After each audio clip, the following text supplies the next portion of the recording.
குருவடி சரணம், திருவடி சரணம். ஆக்கமும் ஆன்மீகமும் ஒரு அற்புதமான தொழில் நேர்களே. கிருபானந்த வாரியார் நம்ம சுவாமிகள் குருநாதர் ஒரு தடவை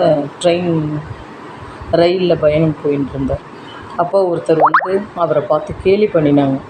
என்ன விபூதி அடிச்சிருக்கீங்க, பட்டை அடிச்சிருக்கீங்க அப்படின்ட்டு இல்லை கேலி, ரொம்ப 1 மணி நேரமாக கேலி பண்ணியிருக்காங்க. ஒரு மாதிரி பக்கத்தில் உரசிருக்காங்க.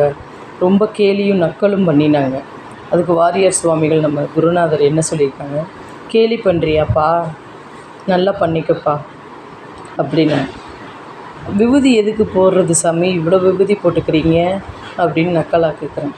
அதாவது விபூதியோட மகிமையை உண்மையிலே ஆத்திகனாக இருந்தால் சொல்லி புரிய வைக்கலாம். அவர் நாத்திகன்லேயுமே கேலி பண்ணுறது ரொம்ப நாத்திகனாக இருக்கார்.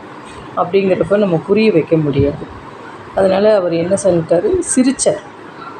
என்னை பார்த்து சிரிக்கிறீங்க அப்படிங்கிறப்ப, உன்னை பார்த்து நான் சிரிக்கலைப்பா, நீ கேட்ட கேள்விக்கு நான் சிரிக்கிறேன். அதனால் வேறு என்ன பண்ண முடியும், நான் புரிய வைக்க முடியாதுப்பா. என்ன உங்களுக்கே தெரியலையா விபூதியோட ஏன் எட்டுக்கிறீங்கன்னு? அப்போ உங்களுக்கே தெரியாமல் தான் நீங்கள் வந்து இது பண்ணுறீங்க, எட்டுக்கிறீங்க, பூசிக்கிறீங்க அப்படிங்க.